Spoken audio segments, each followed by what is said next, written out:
It sounds like we are live, so I'm gonna go ahead and get us started. Um, Hi everyone.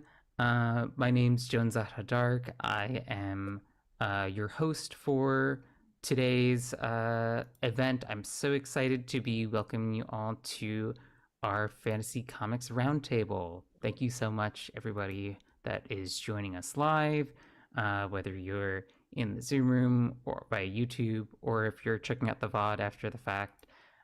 So glad to have y'all here. Um, Thank you so much for joining us for another weekend of Nibbit Inkfest events. If this is your first time tuning in, this is our month-long online fest for all things comics run by Cartoonists United. We have a bunch of other amazing events running for the rest of May that you can go ahead and check out at nif.cartoonist.coop. We've got a full marketplace going. We'd love to see you there. And yeah, if you're just tuning in on the Zoom end, we do have captions and a transcript going for accessibility purposes, making sure that you're keeping track of things there. You're going to hear me do an automated Zoom recording in a second. I apologize for the loud noise. Recording in progress. Thank you so much. But great, I'll go ahead and start getting us going by introducing our panel lead here. Jen Xu is one half of the creative duo known as Kaiju, a first generation Chinese Canadian from Vancouver, BC. They've been working on comics since they moved to the States 13 years ago. Their work includes the webcomic Nove, their middle grade duology Haven, and The Fallen Giants, coming June 16th, 2026, and a short in the Legend of Korra anthology. Jen, thanks so much for being here. Hi, thank you so much for having all of us here, and welcome everyone to the Fantasy Comics Roundtable. So today we're going to chat about the allure of fantasy comics and what makes comics a great medium for the fantasy genre. And we will also share tips and tricks on how we tackle the medium as comic creators. So I would like to jump right in by having our panelists introduce themselves. So if Kelsey, would you like to go first with your introduction? Sure, I could go first. Hi, I'm Kelsey D. Crawford, they, them. I've been making webcomics since 2013. It started with a fantasy comedy called Johnson and Sir about two elf cops in Fantasyville, and I've been stuck in the fantasy genre ever since.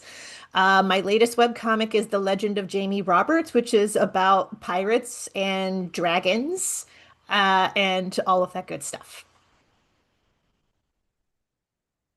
And would Kate like to go next? Sure. I mean, my bio is pretty much like yours. We work together making Nove, and we're working on a middle grade. One's coming out in June. So I'm native Colorado person, so and it's they she. Mm-hmm. And Bruce, would you like to go next? Absolutely. Is my audio coming through okay? I accidentally refreshed the page a second ago, and I want to make sure I didn't screw up my mic. Yeah, you're fine. Yep, we can hear you. Loud and clear. Right on. Yeah, I'm Bruce. I am a Canadian comic book artist.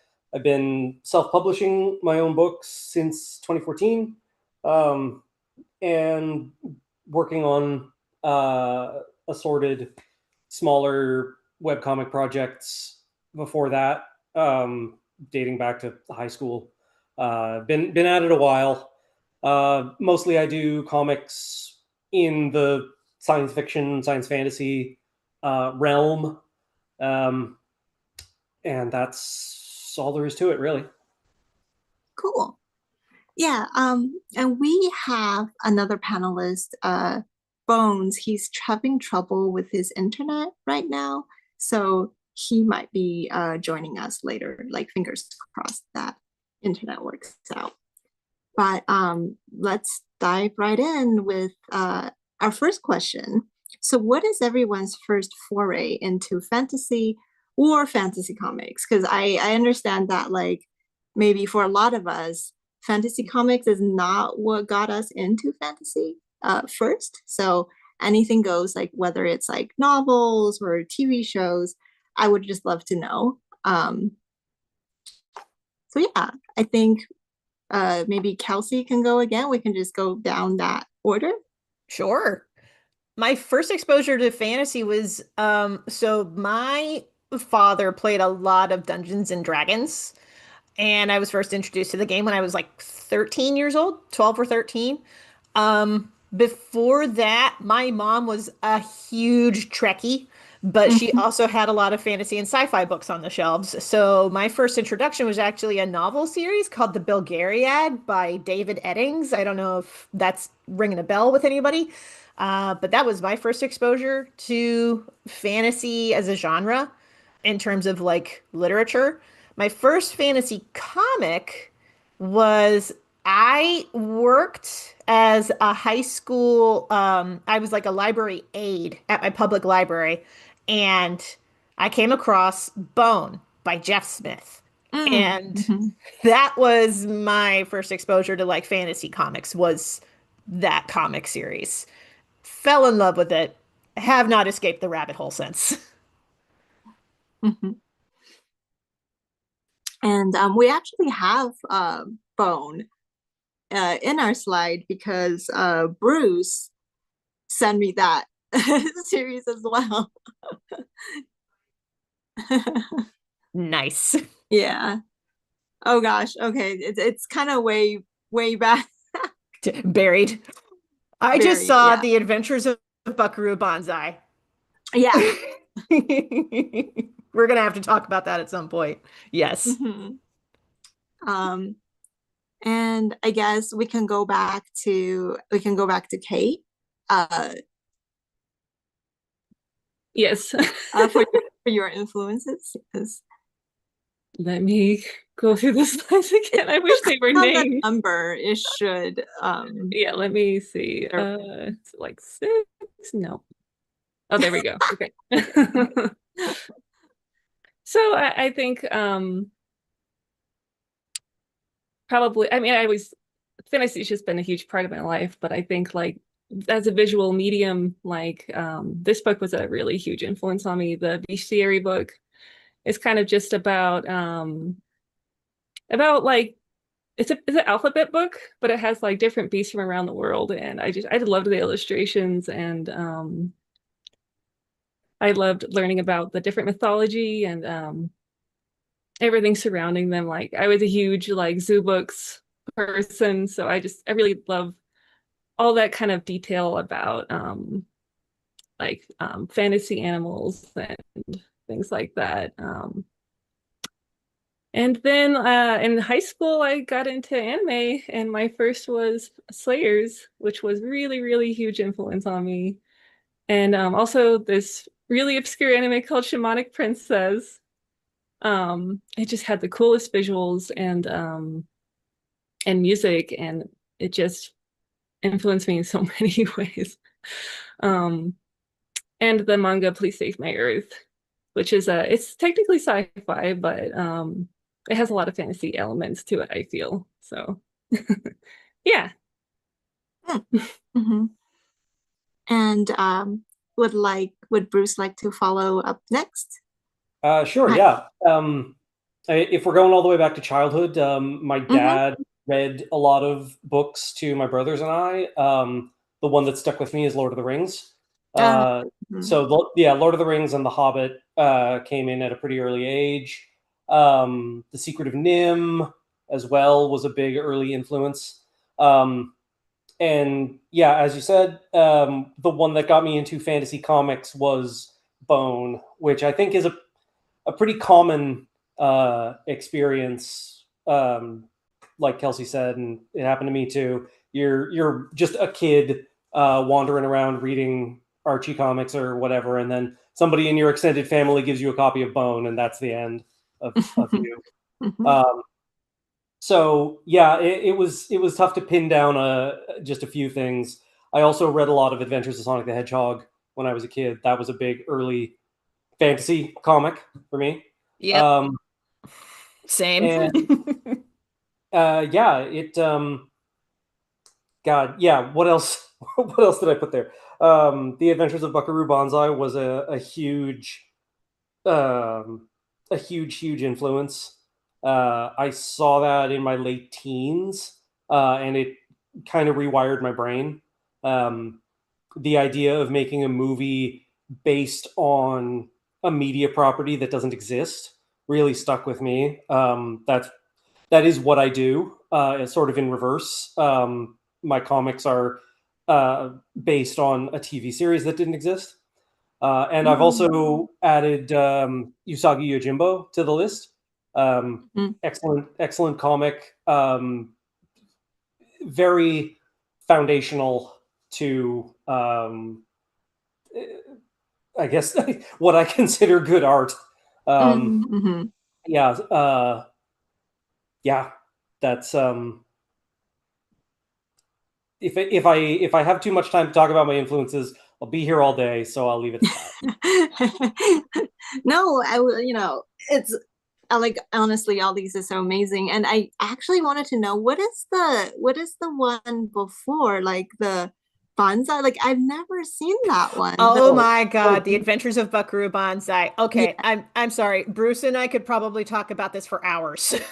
The Adventures of Buckaroo Banzai is a really interesting movie. In short, it's a movie from the 80s. Yes. It is premised on the idea that there is this media property of comic books and TV shows and what have you about this character Buckaroo Banzai, and this is the movie is sort of allegedly an adaptation of those comics, which don't exist.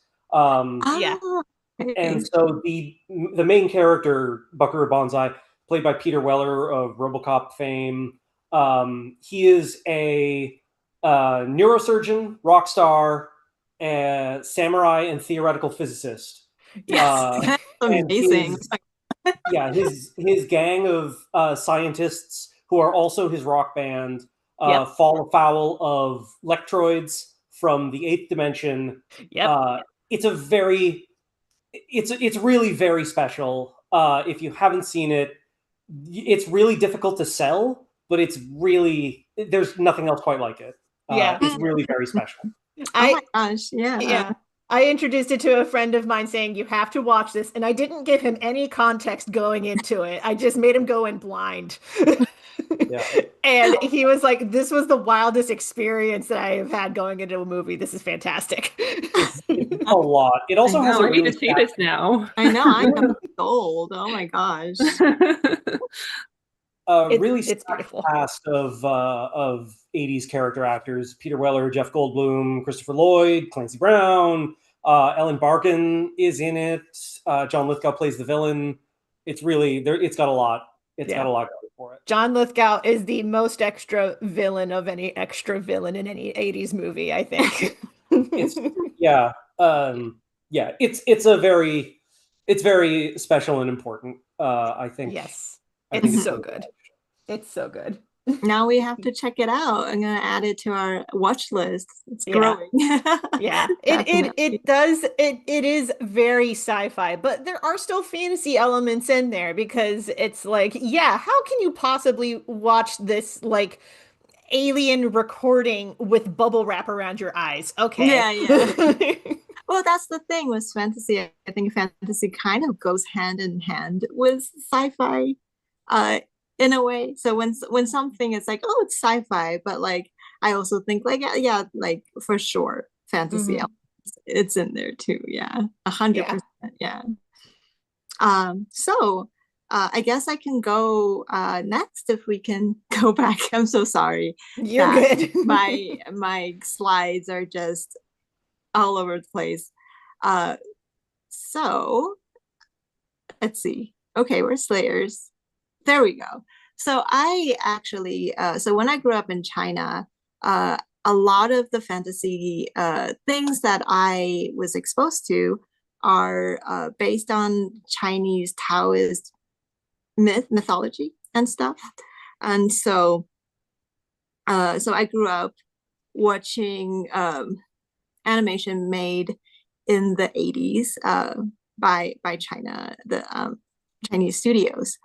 And so this is like one of my favorite film when I was little, and it's about a Taoist deity, about him defeating basically the dragon lord that's whatchamacallit, like terrifying? No, Like they're terrorizing? terrorizing. There we go. I'm like, it's not terrifying. Okay, yeah, terrorizing like a town. So so a lot of my influences are from like mythology and stuff. So if you could just like keep going. Yeah. So the next one, it's kind of the same thing where it's based on a Buddhist myth found in a cave in the desert. So there's a bunch of caves, there's cave paintings, and this is one of the stories that they decided to adapt into animation from So the cave cool. paintings. And from the cave paintings, and what I find that's really interesting, that is actually sequential. So we could kind of call it a comic. An argument could be made. Yeah. So those two are my earliest influence. And from then I move on to Sailor Moon. Oh yeah, no, to Doraemon actually. So Doraemon is also I guess it's sci-fi, but in my head it has that fantasy element because Doraemon is like a robot cat from the future, but he has a lot of gadgets that like kind of like helps you time travel, or like a door that opens up to any place you want or any time you want.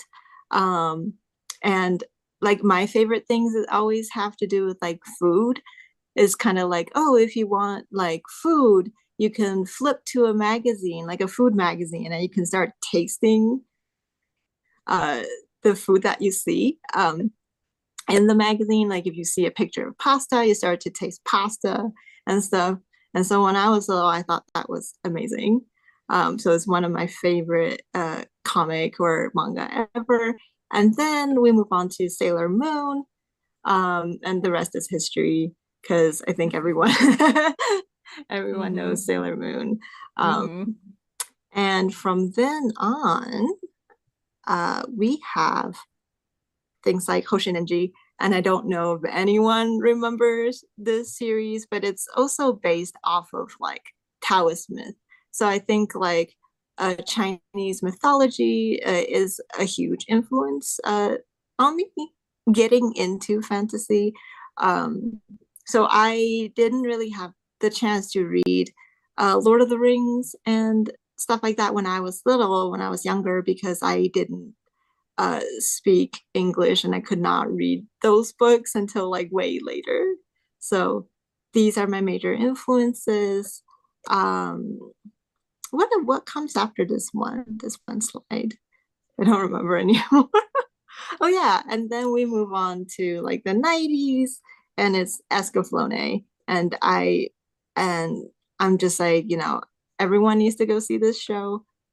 Like I don't care. It's like for me, it was kind of like this is the formative like fantasy show for me that really, really kind of blended that shoujo aspect and fantasy really well.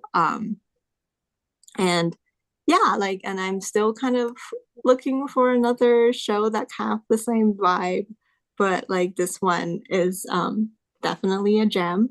Um, and if we move on, let's see the next one that I put. Okay, that's it. Yeah, I did it. I ran through my influences. Yeah, yeah, yeah. So we yeah, did it. Mm-hmm. And so after going through all these fantasy influences, I am wondering, what made the genre alluring to all of you? Like, why is it? What is it about fantasy that is just so hard to put down and wonderful in so many ways? So, Kelsey, would you like to lead? Sure, I could kick us Yeah. off. I actually have been thinking about this, and I do think that okay, so first of all, gotta say, like, even though I grew up in the West, I also did not grow up reading The Lord of the Rings. I saw the movies, but never read the books until I was like an adult.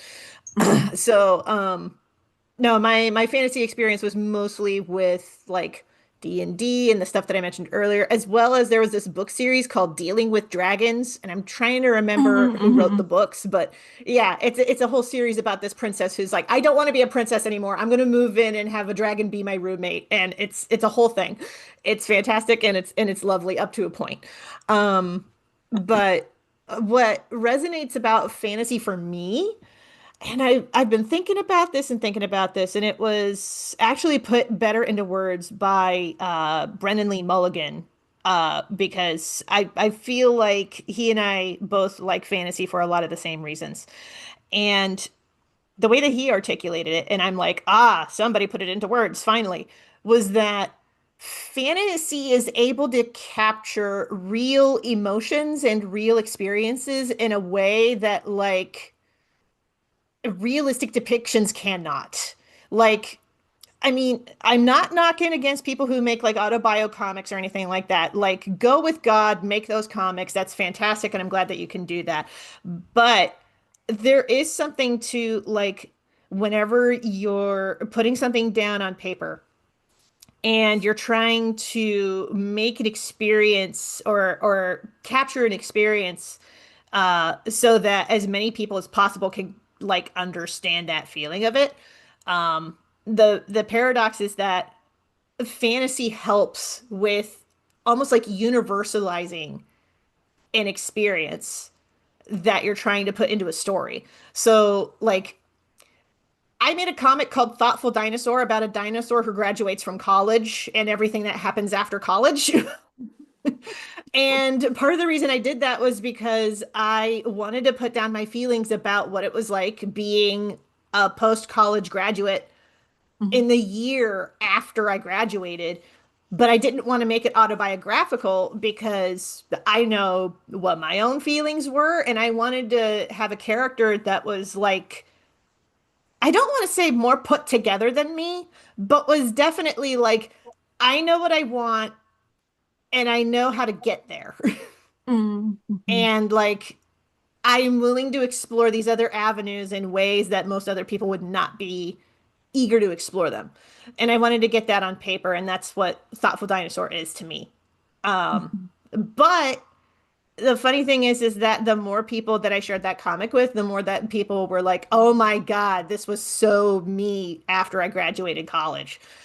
And I'm like, that's great because like that's somewhat specific feelings, but it's also like highly emotionally resonant. So like fantasy is a good way to like have that emotional resonance without like being so specific, if mhm. that makes sense.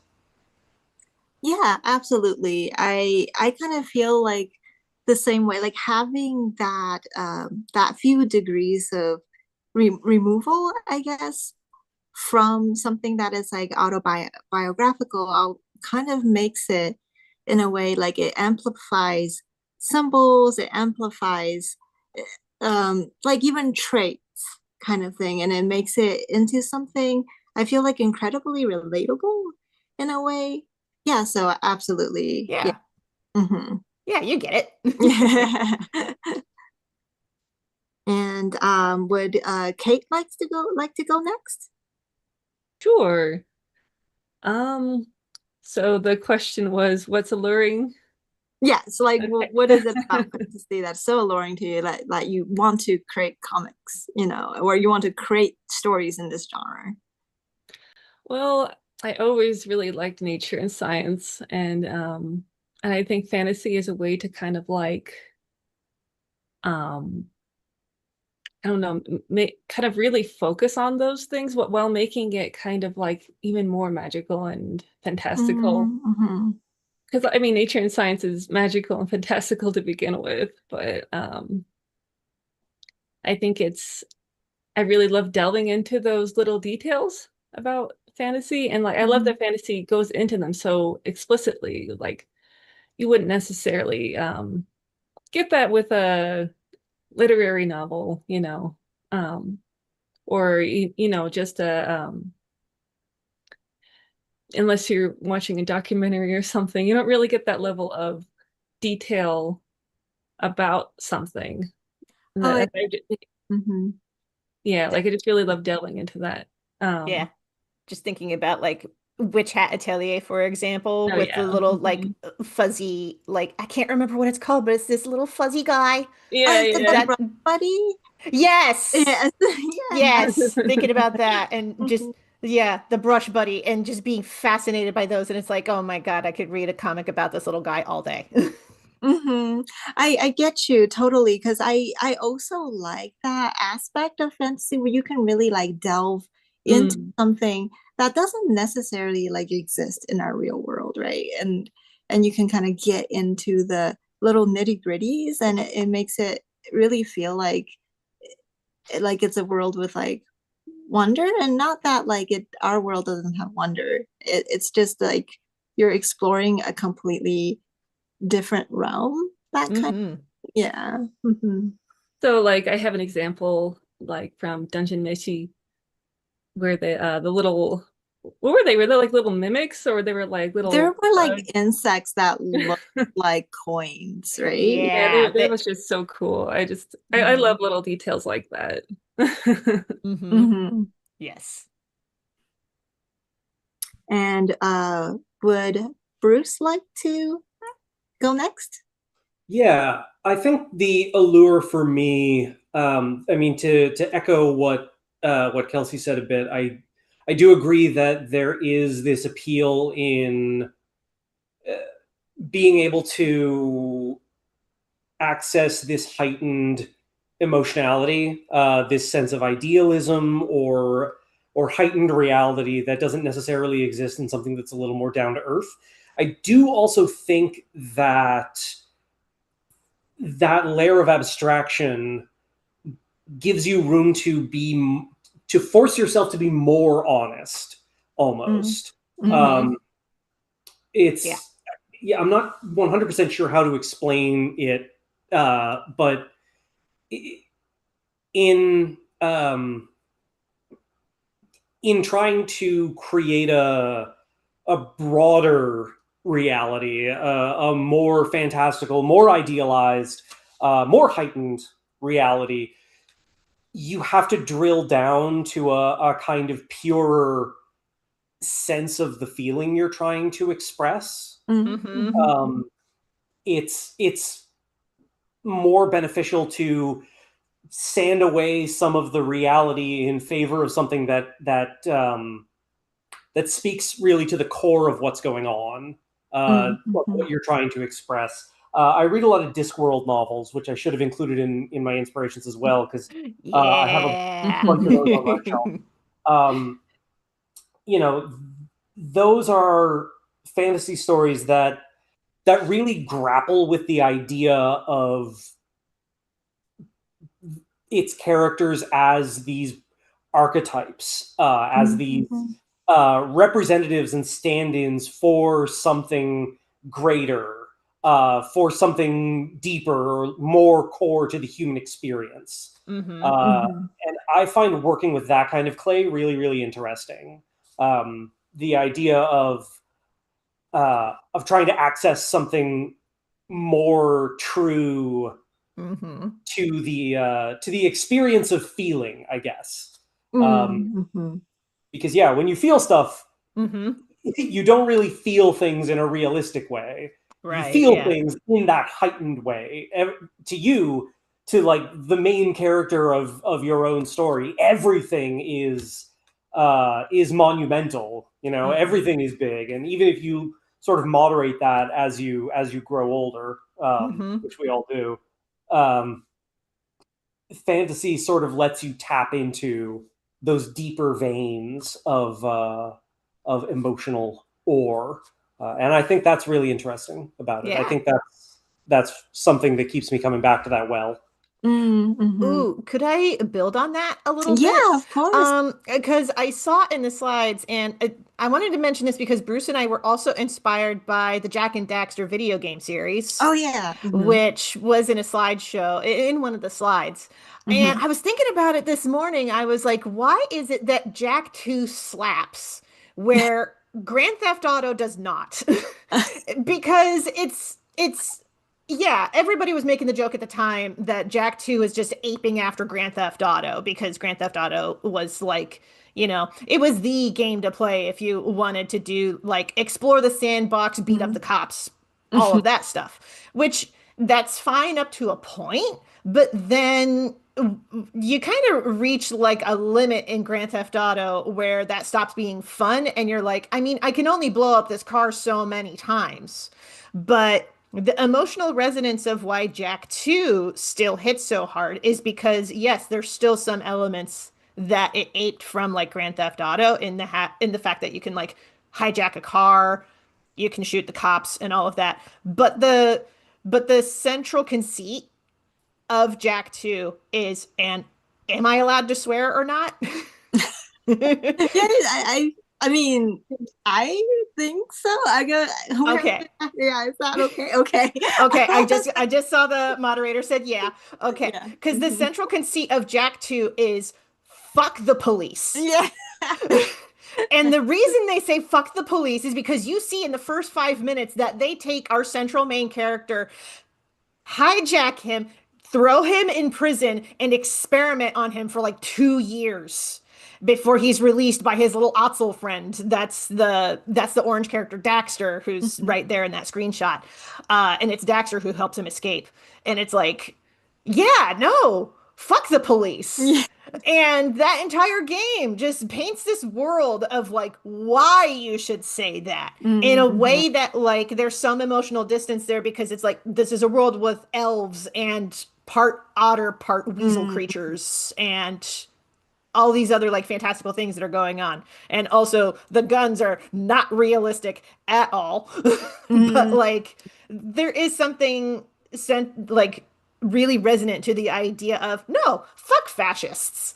That game just nails in a way that a lot of like other Grand Theft Auto knockoff games just could not manage at the time. I want to build on that because that kind of leads me to what I love about fantasy, the fantasy genre too, is that I always believe that fantasy should push the boundary of our cultural norms or what we think is normal, what we think sometimes is it's hard to like speak up about or talk about. And I think fantasy gives us that scaffolding to talk about all sorts of things that we could believe that should be possible, like a world that should be better than what we have now, or a world that is more inclusive and like things that we couldn't like mention um you know in our everyday lives that could become like the norm in the fantasy world. And I think that's something that I've always really loved about fantasy and sci-fi is because we get to use that genre to push the envelope, to kind of say like, hey, what if we imagine what ifs, and what if this is normal, and what if that's the norm? And I think it's kind of like that's why I also really love the genre too. And I felt like it just amplifies I guess like yeah, like building Bruce and what everybody said is like amplifies feelings, amplifies symbolism, amplifies traits. And that's something that I just absolutely love about fantasy for sure. Yeah. Yeah. I mean, there's a reason why I'm making a comic right now about genderqueer pirates and building that like world of like what does it look like to have a society that not only has genderqueer people in it, but having them be like mainstream and playing a significant part in the culture. Yeah. Yeah. Because I want to explore that and I want to manifest that to be real. Yeah.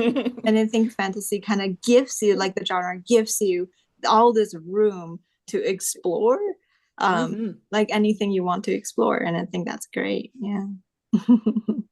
Yes. And let's see, moving along. So what made us choose comics as our preferred medium for fantasy? Because fantasy comes in, you know, TV shows and novels, but what is it about comics that that really just sing to us? Ooh, well, if it's okay if well, I can start, but I also haven't heard from Kate for a hot minute. Okay, do you want to jump in? Sure. Yeah. Well, I brought up this page because I think that really illustrated what you all were talking about earlier, where it just illustrates so much in just one panel. Like this in this one panel, like where Coco is like or where she's being told about like forbidden magic and that kind of thing.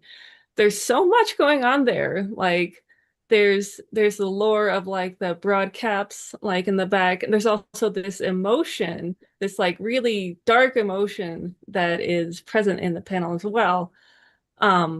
So you're just getting a lot. Like you know, this would take pages to really explain, but you don't need pages. You just need one panel to say, okay, forbidden magic is bad. You know, this is what Coco is experiencing a lot of really dark emotions in this moment because of what she did earlier, basically. And it just hits you instantly. Mm-hmm. And that's what the allure of comics is that that basically it's instantaneous, but also you can spend as much time as you want just looking at that panel and just really dissecting it. And that's what I love about comics. You can you pace yourself, you know, you like one thing like I love anime too, of course. But I actually prefer the Dungeon Meshi manga just because like there are so many things to look at and just to like really delve into it. Like, you know, the anime spends maybe a few minutes on it, but then like I want to spend more time looking at this stuff and really like going back and forth. And like that's what I love about comics is that I don't know, just that the aspect to it, I guess. Yeah. Mm-hmm. Yeah. Oh, Go ahead. oh, go ahead. Oh, I just want to add to it because I was like, you know, I am on the same page as you when it comes to how immediate things feels like when because I was also thinking about how to explain my feelings about comics into words, and I just felt like there's so many things that to me feels kind of like nebulous when I try to explain it, but like comics with an image, I feel like it is an immediate feeling, and I love how that I could grasp a creator's intention very clearly with their imagery because I feel like because I love reading novels too, and there are novels that I think that it's like every sentence is absolutely delicious and it paints a painting in my head. But with comics, I feel like I get to absorb in the author's intention very like holy.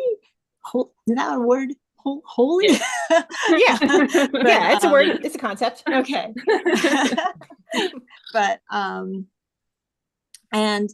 then I felt like it's a very like personal experience because like yeah, it's just something about it that feels very tactile at the same time. It's like when a character opens a box or when they like I have an example of like maybe they're sharpening an ice sword or something, and then it's just an immediate tactile feeling that kind of grounds me into the world, that sinks me into the world, and makes the world incredibly believable to me. And so that's something I absolutely love about the comic medium. And So if I could yeah, build handing on the that a baton little back to bit. yeah. I do think like my favorite way to experience fantasy is definitely either through animation or comics, just because that's the most believable medium, I believe. Like when it's a movie, it's CGI, right? Like it's kind of hard to feel like this is all in the same world. Like I find it hard to really like get absorbed into something when or to suspend my disbelief, I Yeah, guess, yeah. when I know that these are Mhm. actors and this is CGI. Mm-hmm. Whereas when you're reading a manga or you're watching anime, that all blends together. It's nothing is separate from each other. This is just its own world. So Yeah. Yeah, there's yeah. not really that suspension of disbelief necessary if everything is animated and like Yeah, exactly. everything. Yeah. Mm-hmm. I mean, not that CGI, um, Not, is not, you we're don't have to not suspend your knocking disbelief against with it. the Like yeah. We're not knocking against the yeah, labor like of if it's an CGI. animation or something, yeah. Yeah. Like if it's 3D animation, CGI, like, and then the whole thing is 3D CGI, then I think that's kind of the same thing. Mm. But yeah. Mm-hmm. And I would love to hear what Bruce think about the comic medium. For why I got into it to begin with. Like, why do you prefer? Like, why is fantasy comics kind of stands out in a special way, kind of thing? I like compared to like fantasy novels Right. or Yeah. movies. Yeah. Even Yeah, though we all love, yeah. I wish I had a more high-minded answer for all of this. I love comics. I love working on them, but I started making them because they are cheap to make, and I can do it by myself. I wanted to get into video games. Then I wanted to get into movies. And when neither of those worked out, because it's really hard to do them all by yourself, Yeah. and also expensive to do Yeah. them all by yourself, Mhm. the video game tools for making a game on your own were not really as developed, 10, 15 years ago as they are now. Mm. So yeah, when that all fell through, I took a course in second year university on comic books, which was the first time I read a lot of serious comics like Watchmen, Fun Home, It's a Good Life If You Don't Weaken, Palestine by Joe Sacco, 300, but who gives a shit about 300? Anyway, that was when I decided to get into like making comics, and I think that is kind of part and parcel why I think they're a good medium for fantasy. There are very few limits between what you can imagine and what you can put on the page.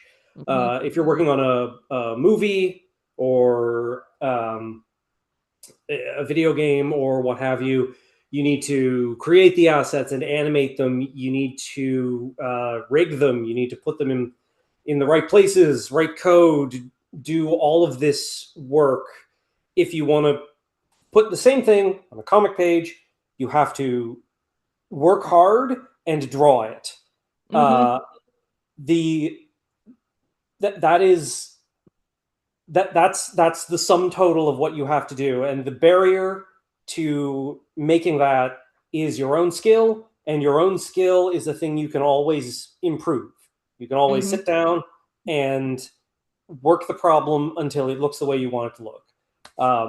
So I think that is what makes comics an appealing medium to work in, especially for fantasy, where you rely a lot on things that don't exist, and Yep. having to make them real. Mhm. Yeah. Also, I'm not a very good I'm not very good at writing novels, so that's why those just didn't make the cut. I've tried. I'm not very good at it. So yeah, my reasons for sticking with comics, as much as I love them, it's kind of prosaic. It's No, totally I'm on valid the though. yeah, Yeah. I'm on the same line as Bruce. I wanted to do animation, but that's not something you can do by yourself, at least not in the long form anyway. So that's why I decided, well, comics I can do all by myself. I don't need anybody's help. So that's one of the reasons I decided to get into comics too. Like your only barrier is your own skill. So Yeah. Well, there's also something to be said about like, because I had initially wanted to get into animation, and the more that I learned it, because I actually started studying it right on that cusp when the industry was switching from um, hand-drawn traditional animation into 3D, and I learned the 3D programs, and I went, never again. I don't want to learn this. I hate working in 3D. I don't want to do this. I just want to draw. And there was also like, if you're working in animation, you are often working on other people's projects. Yes. And I was like, I want to draw my own things. Thank you. Please and thank you. So that's another appeal for working in fantasy, is that whatever I got cooking up here, I can draw it myself and not have to worry about reaching out to the rest of the team and be like, is this okay? Yeah, that was my thought process as well when I was choosing majors. Yeah.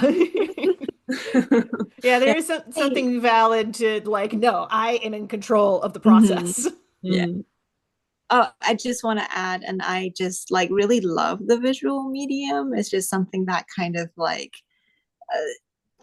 makes sense to me. So yeah, I think that probably is also a huge part in why I wanted to do comics, is because I love looking at visual things. So yeah. Yeah, it just clicks in your brain in a way that a lot of other mediums other mediums are good at what they do. Yeah. Yeah, but there's just something about comics that just makes my brain go brr. Yeah. It's like scratching your brain in the right way kind of thing. Exactly. And so I'm gonna jump to the next question. How do you think the comic format lends to world building? Because we see world building done in writing. So how do we think, with visual things, with images, that could really add to world building? Should I go since you pulled it up? Okay. Okay. So this is from a manga that I really love, called Aria. And it's about, what are they called? The Venetian gondoliers. Except they're on a terraformed Mars. So if Mars had become Venice, and they have these little organizations that trains gondoliers to kind of navigate the water canals for the tourists that come to Mars, basically.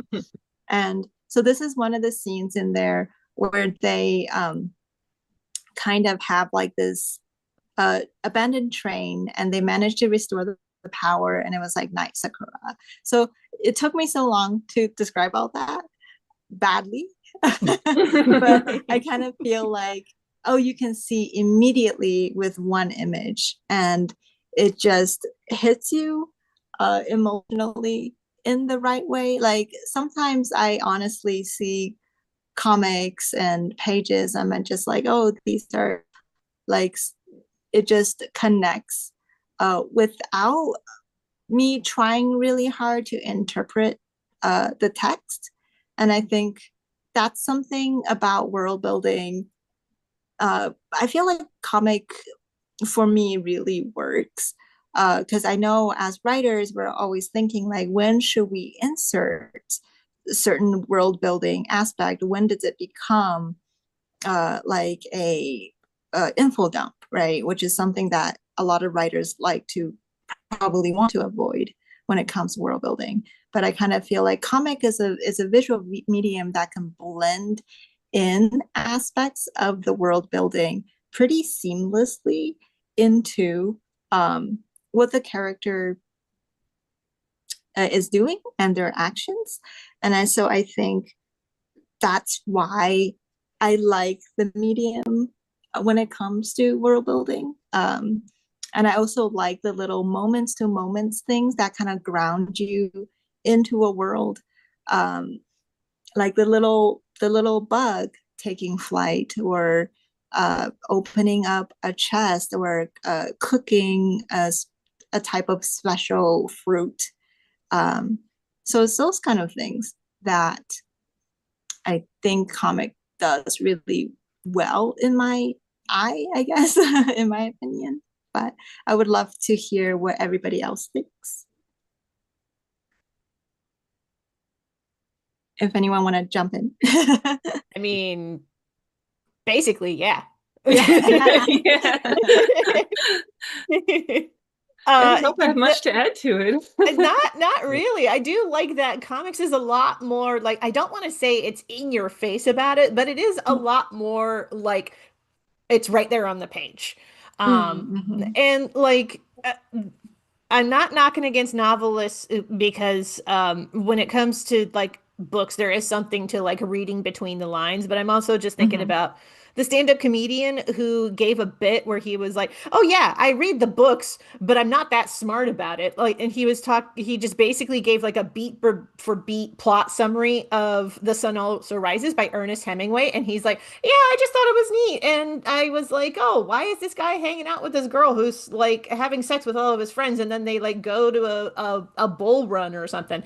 And then he talks to another friend of his who has like a master's in literature, and the master's person was like, "Oh, that's because his dick was blown off." And he was like, "Where was this in the text?" And a lot of it in The Sun Also Rises is that a lot of it is just implied in the text. And it's like you don't necessarily have that problem with comics because like the closest that you can get is if a character has body language or a facial expression where they say something, but you can tell by the body language that that doesn't match with the intent of what the words they are saying. That's the closest that we can get to like trying to read between the lines in comics. But for the most part, comics is just honest. Comics is like right there. If it's not on the page, it's off stage. I guess it's kind of like the different advantages that different mediums have, because I'm also writing something on my own, and I realize like how much interiority writing could express, and I think that's something writing does really well when it comes to interiority, and like really building up like characters' feelings and stuff. But for some reason, like comics being makes me feel grounded. Like I feel like I'm in the moment, because like what you said, like things being kind of in your face, like like I am in the moment, absorbed into just this world. And I think it's the different, I think it's like different mediums has different things that they just are very good at, and I think comic just definitely give me that feeling for some reason. It's really hard to put it into words because it's not really about like other mediums isn't doing things or whatever. It's just like trying to express different things with different mediums. I mean, every medium has its advantage, I think. I mean, there are things that novels do well, things that comics do well, in anime, and shows, they all have a different advantage. And I think comics in particular is just really good at that immediacy, and and I had something to say, I can't remember what it was now. Oh no. But like, no, novels are great for the interior world, and comics are great because it puts a world on paper. Like it so that you can I remember. I just remember one. It helped. I guess like the thing about comics is that you are seeing more of the artists or the creators, the way that they see it. Like if there's when you're reading a novel, you're seeing what you would come up with, like as a reader, like you are engaging with it. You are kind of co-creating with the work that you're reading. And with comics, you're getting more of what the creator wanted you to see. So I think that's interesting. Yeah. And maybe partially why that's I find it more immersive, because I could just kind of drop everything and dive into just what the creator wanted to show me. I think if that makes sense. Yeah. Well, I mean, novels are immersive too. Well, yeah, but I it's mean, like just different. like different. Yeah. Yeah. Maybe there's just less. You could have to put less effort into getting absorbed in the world, I guess. It's like with a novel, when I'm reading something, I am running the images in my head. I'm seeing it like a movie in my head, but it's what I imagine reading the words on a page. Whereas comic, I feel like because it's so there in your face already, all laid out, this is the author's intention that I'm absorbing. And that in turn helps me get grounded. Like if that makes sense. I don't know. Yeah, that makes sense. Yeah. Yeah, comics are a way to like ground the reader in a way that it can be hard to replicate in other mediums, but that's what makes comics so unique. Yeah. Well put. Yeah. And would Bruce like to add anything? Yeah, sure. I think that for me at least, the part of comics that makes world building a little easier is as a creator, like as a writer and an artist, because the experience ends up going at the pace of the reader, you have a lot of freedom to vary the density of your frames, vary the density of the information that's contained in them. So you can throw up a huge 2-page splash of a crowd scene that you can overload with detail and leave a lot there for readers to pick up on second and third reads that maybe they don't consciously notice it the first time, but they sort of pick it up on a subconscious level. You have this ability to really flesh out the world in a way where the reader has an opportunity to parse things at their own pace. You're not necessarily putting a lot of pressure or a lot of weight on the reader to pick everything up in one go the way they might have to with something more kinetic like film or animation, where if you want to really stop and analyze something, you have to pause it and you have to look at the frame. But also, you're not putting you're not putting a lot of weight on them to imagine it themselves the way that you would if you were painting it for them with words in prose. You have this fantastic ability to build a frame the way you want to imply what you want. I think a lot of the scripts that Alan Moore wrote for Watchmen, where the description of the bric-a-brac in a person's office is a page long, and you can condense that. You can really load the frame with a lot of detail that conveys a lot without slowing the reader down more than they want to because they're reading at their pace. I do also think that comics are a little more malleable to different kinds of addenda that help you flesh things out.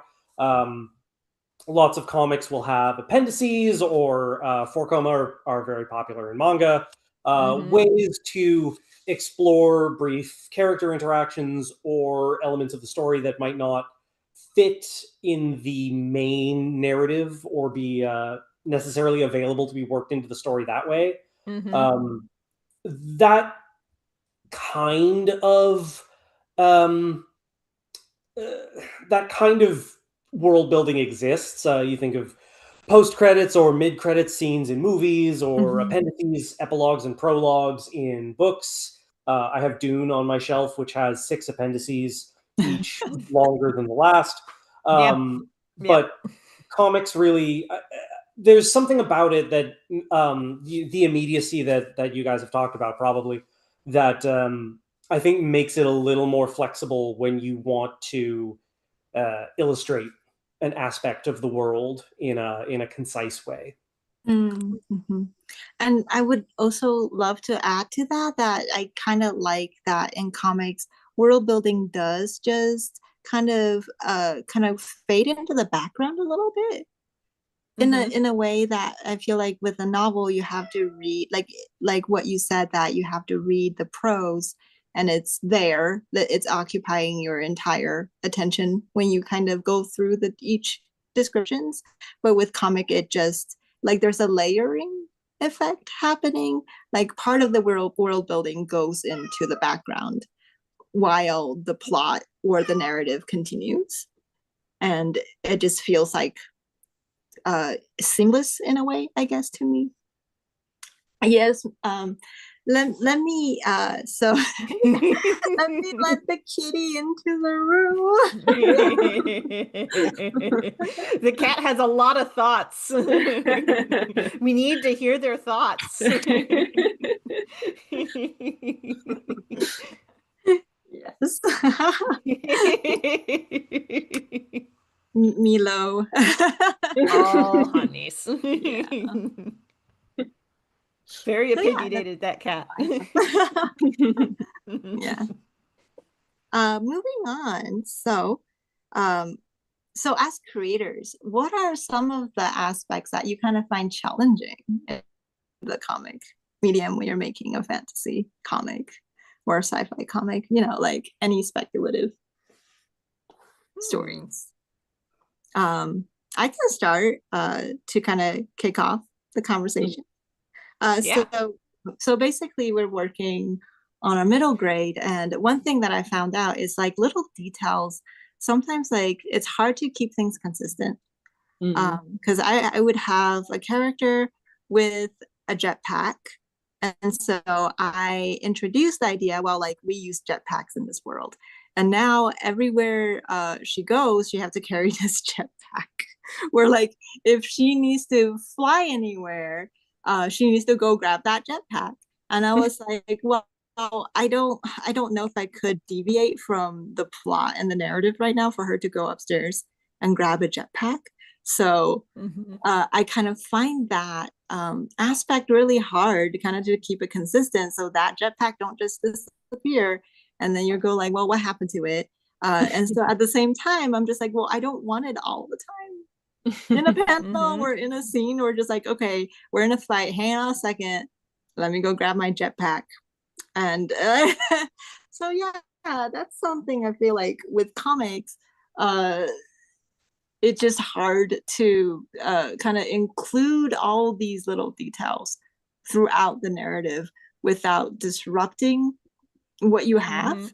And so I keep on feeling like sometimes I'm patching like a sinking ship where I find a hole and I'm like, I need to patch this hole, but you can't, it can't be like too obvious that this hole is patched. Because yeah, you know, because it shouldn't take you out. Like it shouldn't be like this, you know, I made up a rule and then I broke it kind of thing. And so so that's the part I find hard. And so my solution is to kind of just come up with different little world building nuggets that would kind of fix what I have planned in the beginning. So with the jetpack, I just thought like, okay, what if it's a module that is very tiny that you can just kind of glue onto your suit, and the suit itself will morph into different items that you need?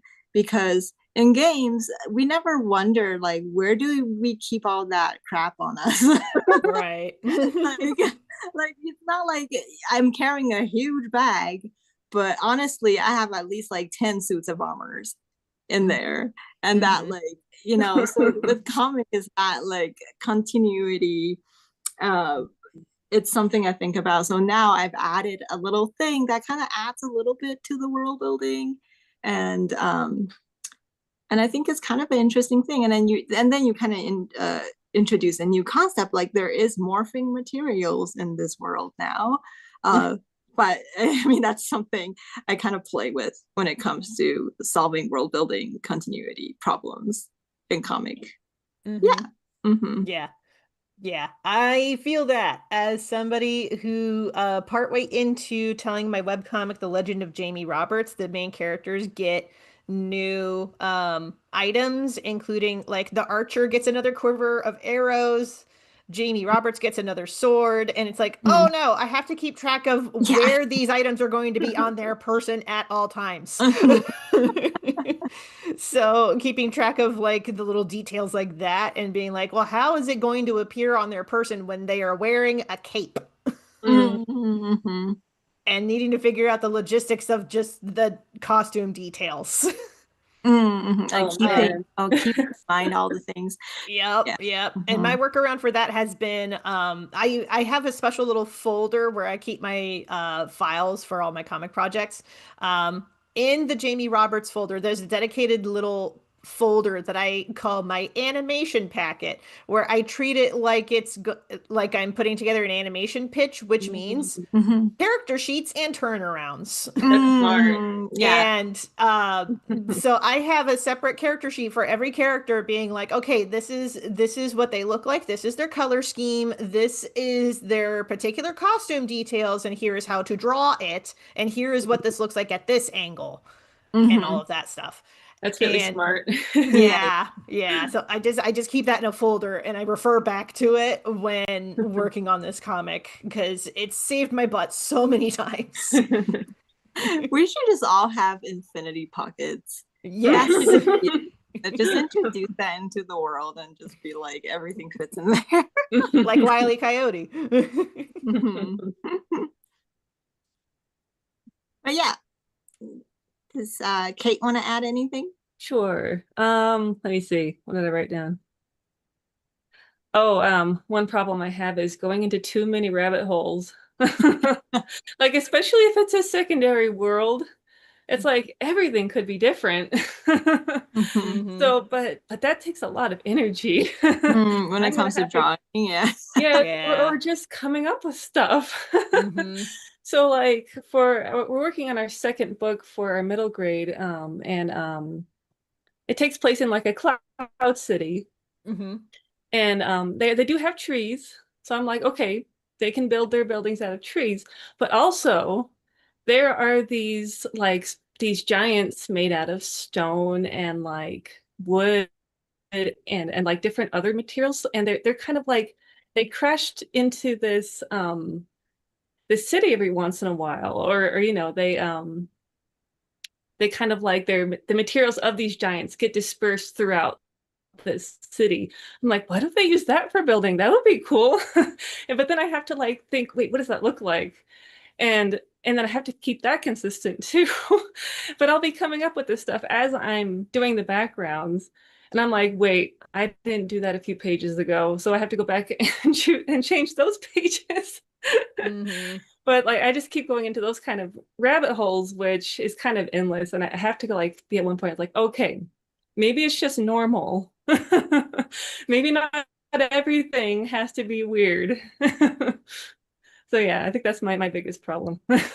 Not everything needs to be explained. Yes, that's that too. Yeah. I'm just like, if anybody asks, I will open up a green hole and I will try to explain it. Yep. I am of the very firm belief when it comes to making fantasy comics that not everything needs to be explained. It can just be.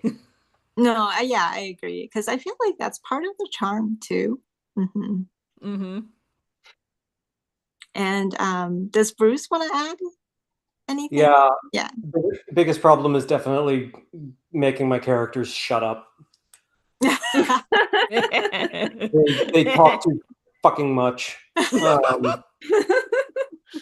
Yeah, I mean, it's an extension of not explaining everything, but just I write and I draw. Like I write the entire script and then I go and I draw it. And when you're writing, you're in the frame of mind of, well, I'm working with text now. I got to write this. And so you go down these long rabbit holes of having characters just parking and barking and they just it it really slows you down when you're trying to write, and especially when you're working with a story where so much of it exists in your head. You know, you're writing this science fiction extravaganza wherein so much of the action takes place on the backdrop of a Dune style uh, oligarchy of alien nobility that just exists as background noise of the universe, that some characters know about and others don't, and you just feel like you have to take every opportunity to get the reader up to speed. And so, yeah, characters just sitting and yakking, just sitting in a circle and talking to each other about, yeah, everything that's on your mind. And yeah, you don't have to do that. Slows everything down. And also, you got to leave room for the reader to inhabit with their own brain. You can't just explain everything, otherwise it becomes boring. I get around that by there was, good lord, I forget who. It may have been Mickey Spillane, a pulp author in any case, who his advice for, like, if you don't know where a story is going next, is just have somebody kick down the door with a gun.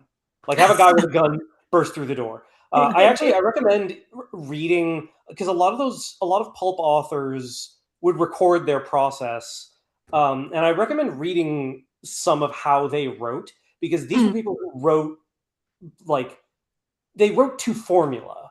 And they weren't shy about it. They were writing to produce particular kinds of stories on particular schedules for particular audiences, and they had their formulas and they wrote to them. And while I don't think that's necessarily a great way to go about realizing your projects, I do think it's a useful window into a kind of writing that can help you get unstuck.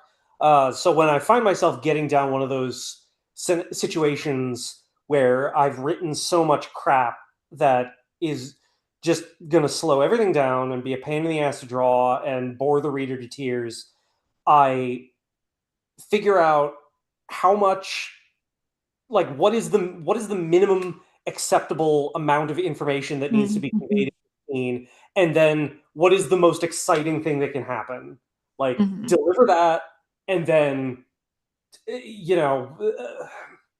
a planet-sized battleship appears out of a warp gate to fight somebody. Why? Explain it later. Just get to the end of the script. Just get to the end of the script. So yeah, I think that's good advice in fantasy fiction, because yeah, we would all, if we all had infinite time and infinite life and infinite money and didn't have to work, we could all write a book the size of the Silmarillion about the little imaginary worlds that we build for ourselves. But we don't have that kind of time. So or become the next Henry Darger.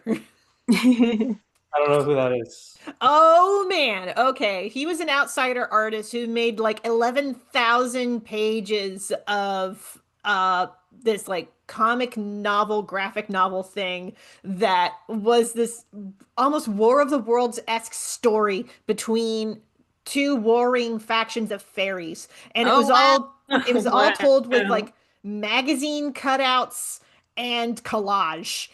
And it was absolutely bonkers. That sounds amazing. Yeah, it does. Yeah.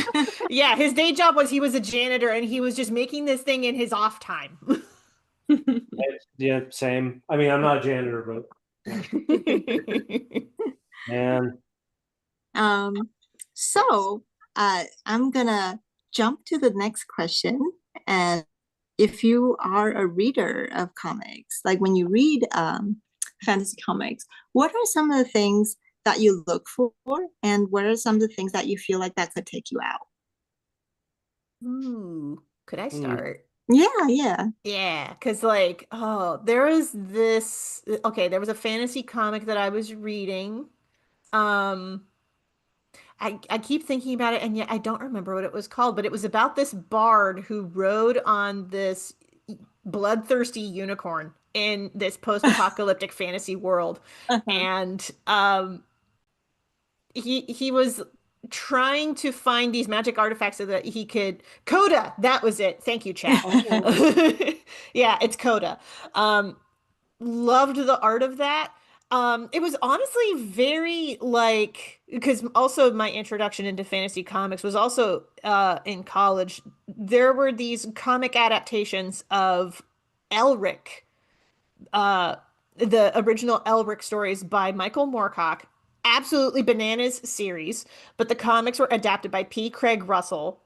Gorgeous art, gorgeous fantasy art. Um, but I'm sorry, what was the question again? Like what is it that you kind of look for when you're reading fantasy comics, and what takes you out? Yeah. Okay. Yeah. What draws me in And is like the characters. I gotta like get hooked by what the characters are doing. They don't necessarily have to be likable. They just have to be doing their own thing and they have to be driven by a particular goal. Those are the characters that I like to read about in a fantasy comic. Um, that said, what would take me out of it? I have particular tastes and I only have so much time. I am not afraid to like DNF a book. Uh, because I learned the hard way. It is better to DNF a book than to try to force your way through reading the book because you're going to hate it. Yeah. Yeah. Yeah. If you're like, this book doesn't resonate with me, but I think I'll stick with it till the end, don't do it. If you don't like it within the first like length of time, just don't stick with it. Put it down and move on to the next book. There's so many books in this world. Stick with the ones that get you in, whatever that in looks like to you. So like for me, if a book does not grip me for whatever reason within the first like X amount of pages. For a comic, it's usually the first issue. So like the first 24 pages of a thing. If it does not grip me within the first like issue or 24 pages, I'm gonna set it down and walk away. Novels for me, it's usually like the first like 50-ish pages. If there's nothing happening that makes me enticed within the first 50 pages, I'm gonna set it down and move on. I mean, there's also like I am somebody with a lot of PTSD, and there are some things that like I find triggering. And if there's no trigger warnings and I find the thing, I will 110% go, nope, setting it down, not engaging with it further. It was one of the reasons why I set down the Queen's Gambit. There was no content warning about what happened in the first like chapter of the book, and then I got to the part that made me go, I can't engage with this further, and I set it down and walked away. And I'm not going to get into what it was, but it was enough to make me go, there should have been a content warning about this. Yeah, which is why I really appreciate Iron Widow, the novel, because it opens with this book has this content in it. And I'm like, oh my God, bless you. So, but yeah, no, just like what would turn me off from a book so fast is anything that could like potentially be a trigger without any kind of advance notice. But barring that, if it's just really, really boring. Would you say that comics with kind of like things like trigger warnings, it's more intense because it is so immediate? Like it's an image that just kind of hit you, kind of thing. Like it's not like words that you have to read through to kind of understand what's happening. It's just kind of like in your face. Yeah, I do think because comics are so immediate that it is more helpful than not to have some sort of warning going into it beforehand of like, oh, this book has this going on in it. Or like this book is going to have this in the later part of the book. Be forewarned. Yeah. Yeah, so that's my hot take. And I'm just gonna add and supplement to everything you've said. Of like for me, I think is when a world feels like it's more just a backstage thing. Like it's kind of like just a stage where the story takes place, but it's not something the character really interacts with in an interesting way, kind of thing. Yeah. And things that are when the world feels like a little too generic, it's sort of like here is like just a generic kingdom, and here is the nobilities that live inside of it. But like I think like yeah, it works as a backdrop, but as a world, I'm not sure it's something that I like would Yeah. super get invested in. Like I probably will get invested for the story and the character interactions or the drama, but the world itself might be what kind of takes me out of the fantasy, this type of fantasy comics. But yeah, that's just my take. So like the sort of thing that's like, oh yes, so and so is the king of blah blah blah, but like there's no exploration of who the king is Yeah, or and like how it how ties in. It would just be like, yeah. and here is the Duchess, and the Duchess is with, and but it's like an interpersonal drama, which is great. But I kind of feel like the fantasy world is more of just a stage that people are standing on rather than a lived in environment where everybody's interacting with the world. And so it kind of breaks a little bit of immersion for me, but Yeah. that's just me. Yeah. No, that makes sense. Yeah. And if Kate would like to add to the discussion. Sure. I mean, as far as what draws me in, it's definitely like really thoughtful and unique world building for sure. And the characters have to be good too. Like, I mean, I can read a comic that has really great world building. I can look at it and I can appreciate it, but what's going to get me into it is the characters for sure. Like the characters also have to feel just as thoughtful as the world building. And I agree. Like if the fantasy is too generic, I might lose interest. It might take me out unless the characters are really really good. Yeah. Yeah. And if Bruce wanna jump in. Yeah, nothing super complicated as far as what I look for. Just some spark of genius or madness that makes it kind of interesting on some axis. What takes me out of fantasy every time is if it's too self-consciously a response to not so much another work of fantasy, but to a particular criticism. I feel like the easiest example to reach for is you know how like newer Disney movies will really really like call out particular kinds of like surface level criticism of older Disney movies. That kind of thing drives me up the wall. It's also in part because I feel like at that point you're no longer interested in telling me a story. Yeah. It becomes an opportunity for the author to show how smart they are, and that kind of gets under my skin. It's one of the reasons that I couldn't deal with In the Name of the Wind. That book really, really rubbed me the wrong way, and it's just because I felt at all times like the author was just trying to prove how smart they were. It drove me crazy. So yeah, if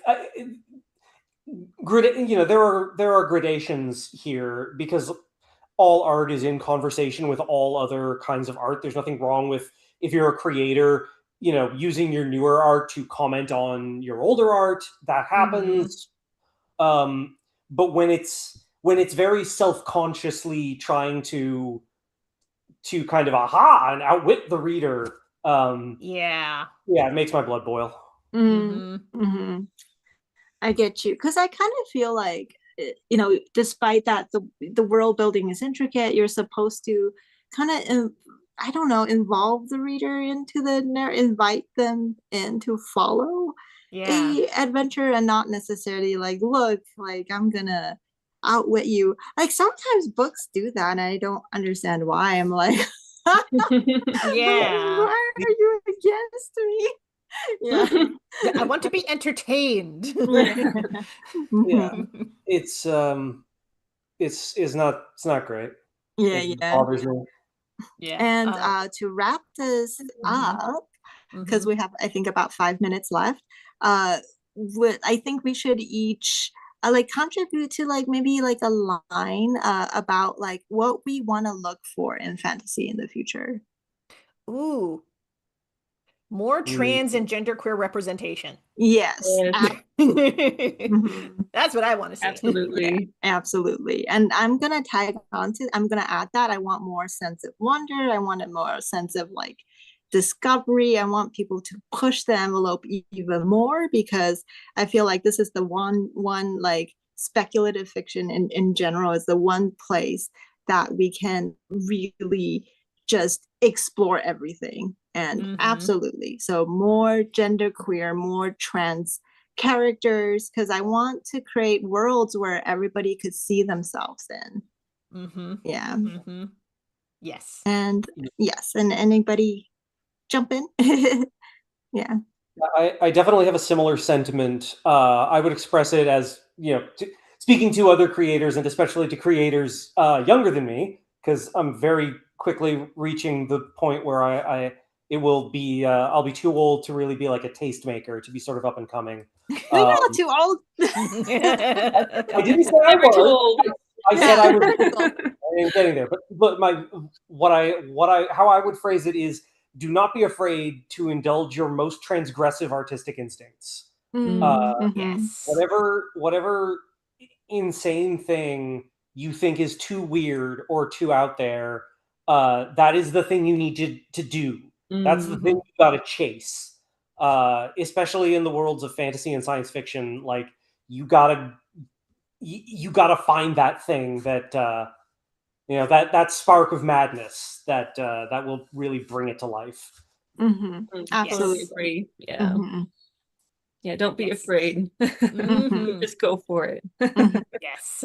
We're living in grim times where like the powers that be just want to suck all of the fun and creativity out of everything and turn it into infinitely replicable, vertically integrated content for their IP. And like, do not. It's like I always think of that Branson Reese quote: like, we need to learn to speak a language that can't be understood by dead suits who don't dream. Like, Yes. gotta.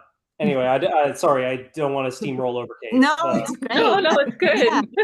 Also, like, And just, then, stay and true. then Bruce is going to step down from his soapbox. Yeah. I mean, honestly, I think what you guys said was like pretty much my thoughts as well. The only thing I could really add to that is I'd like to see more music in comics. Like some webtoons kind of do it, but I think that's a really fun aspect that you could add, especially nowadays with the technology we have. Yeah, so I think music is what really drew me into a lot of fantasy anime, and I think I want that in comics too. I think it's really fun. Yeah, and don't be afraid to like be yourself and like really get your ideas out there. I think that's what makes the speculative genre like so unique because everyone have such wild different like world building and just different imagination, and I would love to see that. Yeah. Yeah. So yeah. I think this pretty much wraps up. So I think Bones couldn't join us today because his internet is just bonkers because of the heat wave. So Miss you, Bone. yeah. Go read his comics. Go read his comics. They are gorgeous. As Yeah. consolation for his not being able to make it. Yeah, absolutely. And are we right on the dot? I think we're right on the dot. Yeah. We nailed it. I think that this concludes our panel, and I'd like to thank everyone for tuning in. And I hope everyone can walk away with a little nugget of something for their own creative endeavors. Yeah. Yeah. Thank you Thanks so much for having us. It's great. Thank Yeah, so you it's all really so much fun. for coming and contributing your thoughts. Yeah. I could talk about fantasy comics all day. Oh yeah, Yeah. for Oh, sure. We'll do the For 3 hour sure. panel. uh-huh. Yeah.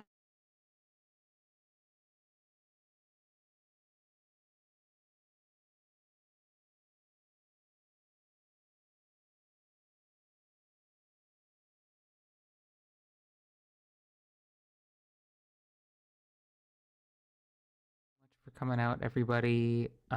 Hope everyone enjoyed that amazing panel. And yeah, there's still so much more Newbin Inkfest coming up. We hope you stick around. Thank you so much to all our panelists and attendees. Take care, y'all.